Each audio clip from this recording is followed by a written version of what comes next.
était déjà entré et avait déjà dit à ce service qu'il ne sortirait plus.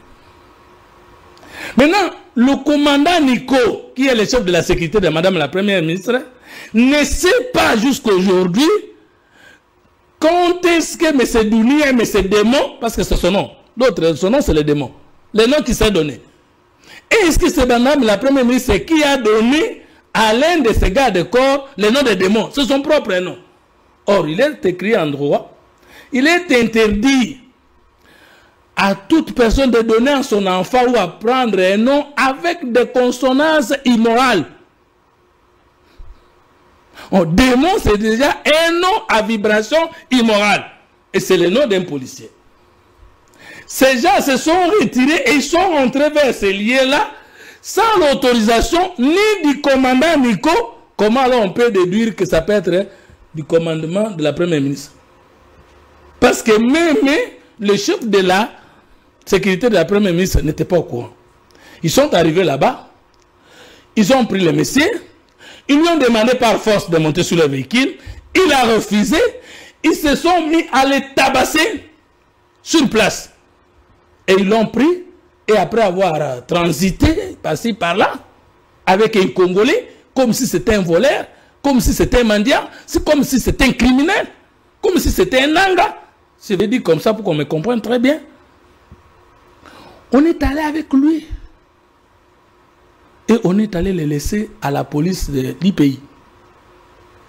De l'ancien Circo, à côté du Parlement. Après l'avoir tabassé fortement, ça j'assume ce que j'ai dit. Il les dépose de là-bas quand? Le mardi. Et ils vont plus passer jusqu'au vendredi confirmer leur plainte. Et je me pose la question. Il est mort par des coups. Il est mort par les mauvaises conditions de garde à vie. Il est mort par des maladies précédentes. Ils l'ont abandonné. Et ils ne sont plus passés pour confirmer leurs plaintes. J'assume encore ce que j'ai dit. Donc notre frère est mort abandonné. D'abord maltraité, tabassé et abandonné. Et tout ça, j'assume encore ce que j'ai dit. Madame la Première ministre n'est au courant de rien. Elle ne sera informée que de la mort de notre regretté frère. Le samedi. Même le commandant Nico n'était pas. Même le commandant Nico ne connaissait rien. Mais comment l'IPCRIM peut recevoir un policier sans qu'on puisse recevoir les éléments? Ce sont les deux tabasseurs qui sont allés les laisser là-bas. Sans PV. Mais quand vous traduisez quelqu'un en justice, ou vous saisissez un organe de justice, quand vous arrivez là-bas, la première chose c'est qu'on doit vous demander de passer pour confirmer votre plainte. Ça ne doit plus concerner ni leur commandant en principe, ni la Première ministre. Et donc, ce n'est pas la Première ministre qui connaît l'effectif des agents commis chaque soir ou chaque matin chez elle. Donc, que Madame Soumino Aza totalement responsable de Namae Komaki. J'arrive. Je voulais d'abord vous donner les récits. La responsabilité de Madame Judith Soumino est morale. Parce que si elle n'acceptait pas ou qu'elle ne passait pas par le sens contraire, notre frère ne mourrait pas. Nous sommes d'accord? C'est une responsabilité. Parce que c'est cette histoire qui a causé la mort de ce policier. Mais dire qu'à cause du fait que son passage au sens contraire, c'est elle qui a tué les policiers, c'est une récupération politicienne de mauvais goût. Est-ce qu'elle peut être poursuivie également pour avoir pris déjà le contresens? Maintenant, raisonnons ensemble. Est-ce qu'il y a au Congo, au droit pénal congolais, au droit positif congolais, la possibilité d'établir la responsabilité pénale hiérarchique ou la responsabilité hiérarchique pénale de l'autorité sur le forfait commis par un agent inférieur ou subalterne à lui, à elle? Non, il y a un principe général. Et même ce n'est plus un principe parce que ça figure dans la Constitution. L'infraction est individuelle. Sauf si il est démontrable que c'est Madame Soumino, la première ministre, qui avait demandé à M. Dounia et à M. Le Démon d'aller prendre, escorter ce monsieur à l'état bassin. Et alors, même si on dit aujourd'hui que c'est le commandant Nico qui avait demandé à ces des majors, encore, les deux là, qui ont commis ce faux, ce sont des majors. Tous les deux. Est-ce que l'ordre était intimé par leur chef hiérarchique, ça veut dire le commandant Nico, si c'était ça, d'aller les tuer? Mais alors, si on vous a mené pour aller l'arrêter, mais il y a l'article 36, si je m'abuse, de la loi qui dit ni n'est censé obéir à un ordre manifestement illégal. Parce que si vous avez des gardes, vos gardes ne se transforment pas à la police de la des Souciat, non. Ce ne se transforme pas à la police judiciaire, non. Votre garde n'a pas qualité d'arrêter quelqu'un qui vous insulte. Votre garde n'a qu'une seule mission. Vous protéger si ce monsieur veut avancer vers vous et tout de suite envoyer notre garde aller appeler la police qui s'occupe de cette action. Ou la justice, ou le parquet, ou le ministère public, dans toutes les différentes facettes. Pourquoi ont-ils accepté de venir arrêter quelqu'un alors que toute personne arrêtée jouit de la présomption d'innocence? Et ils se sont fait juger sur place, ils se sont fait enquêteurs sur place, ils ont traché sur place et ils ont infligé des punitions jusqu'à la mort. Comment on peut lier ça, Madame Judith? Même si on ne l'aime pas. Comment? Mais elle pouvait démissionner si c'était par exemple le cas de Ramazan Mbaya, qui avait une responsabilité. Vous savez, j'ai dit sur Madame Judith, elle a une responsabilité morale, pas civile, non plus pénale. Ramazan Mbaya, l'ambassadeur de la République démocratique du Congo en France, a été jugé pour avoir commis un forfait parce que lui, en tant qu'officiel, devait avoir un chauffeur qui le conduit. Mais lui-même était au volant et il a tué, percuté quelqu'un jusqu'à la mort. Si c'était que le véhicule de Madame Judith, conduit par lui-même, tape sur, tamponne le policier et il meurt en ce moment pour des raisons d'enquête, parce que c'est elle qui est visée directement, elle doit démissionner pour faciliter à la justice la tâche.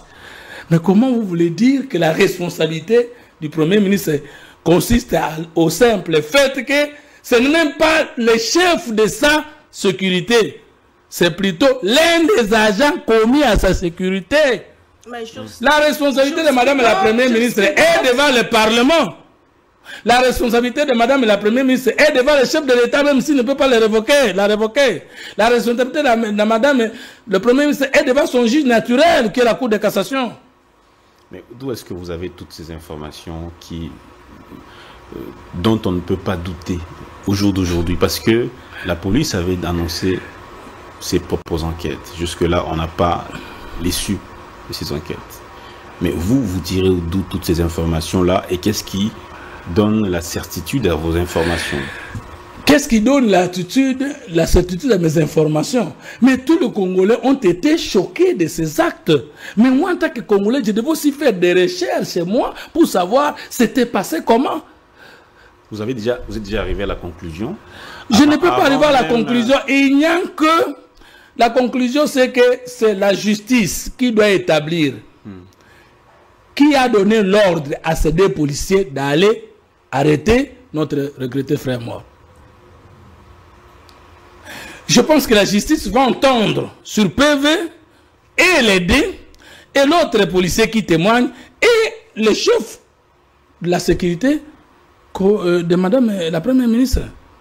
Parce que toutes ces questions ne relèvent pas de l'autorité civile que vous protégez. Sauf s'il y a un ordre manifeste venant de la Première ministre. Mais ça, ce n'est pas moi qui établis. Moi, je présente le fait tel que ça s'est fait lorsque vous avez des gardes de corps, tel que ça s'est fait en droit administratif et tel que j'ai eu les informations. Si quelqu'un a des informations contraires, qu'il vienne me contredire. Et c'est le débat autour de la mort de notre frère. Donc, je ne vois pas comment on peut coller ça directement à Madame la Première ministre. Mais est-ce que le dossier Ndeko Doli Makambo et Kenda qui est un peu similaire à se retrouver en prison, puisque garde Naya Aboma qui moto et Isala qui colle sur sa Mais autant nous voulons qu'il y ait des enquêtes claires, autant nous devons éviter les juges de la rue et les verdicts populaires. Les dossiers de Doli Makambo, c'est après des enquêtes, des instructions, et il a été établi que lui a donné l'ordre. C'est clair. Mais qui peut établir maintenant que c'est Madame Judith qui a donné l'ordre? Que Madame Souminois n'a pas donné. Mais attendons les enquêtes, la suite des enquêtes, parce que moi j'ai dit que je ne vois pas Madame Judith Souminois, entre nous soit dit.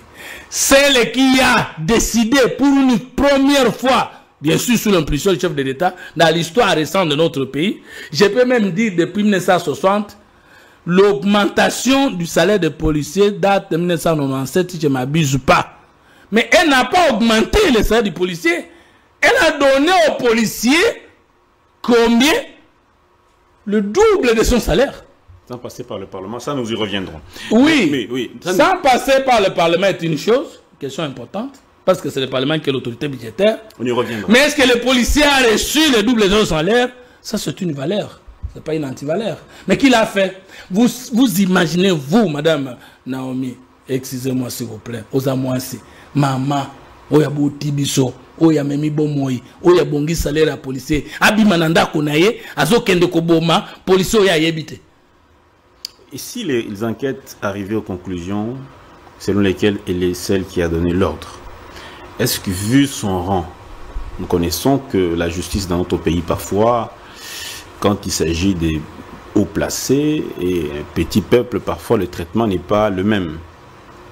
Si on arrive à la conclusion selon laquelle elle est pénalement responsable, est-ce que vous voyez notre justice appréhender ou poursuivre Madame Souminois sans intervention politique? C'est pas facile. Je suis sincère avec vous. Oui. Mais est-ce que Doli Makambo n'avait pas de relation avec le pouvoir en place? Est-ce qu'il n'y avait pas moyen, malgré la justice française, pour que Ramazan Nimba soit présenté autrement? Parce que Ramazan Nimba a été couvert par des immunités diplomatiques. Mais il a démissionné pour faire fonctionner la justice. S'il est établi par la justice, il n'y a que le juge qui peut établir la responsabilité pénale, si elle existe, de Madame Souminois. Mais pourquoi dire que Souminois Bomi, policier, alors que vous n'êtes pas son juge? Alors qu'elle n'est même pas interpellée par la justice? C'est de la récupération politicienne. En ce moment-là, moi je ne sais pas dire le contraire. Tout ce que nous souhaitons, c'est que les enquêtes soient claires, justes, équitables autour des conditions qui ont conduit à la mort de notre frère. Les enquêtes vont nous aider à savoir, à l'écart qui, ce n'est pas pendant qu'elle est là qu'on était en train de tabasser les policiers.